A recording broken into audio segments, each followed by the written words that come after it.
are chronic health conditions and how do they impact people's lives? Chronic conditions are differentiated from acute conditions in that they last for at least a year. So an acute condition might be an upper respiratory infection, a cold, which comes and goes usually fairly quickly. A chronic health condition or disease lasts for more than a year. What are some of the most chronic health conditions and what are their causes?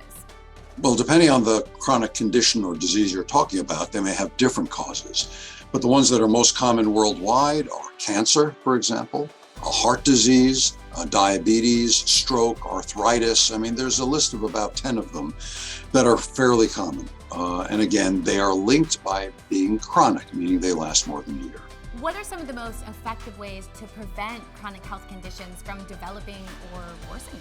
Depending on which chronic disease you're talking about, the methods of either reducing the risk or treating them can be quite different.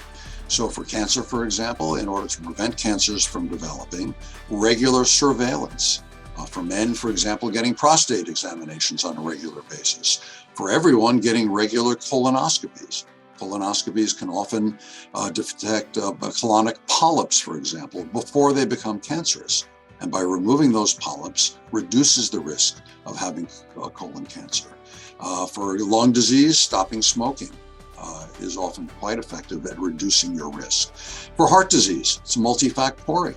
So stopping smoking since smoking is a major risk for vascular disease, reducing or stopping smoking is a great way of reducing your risk. Reducing your cholesterol or blood pressure levels, either through weight loss, for example, dietary changes, or with medications, have all been shown to reduce your risk of developing heart disease.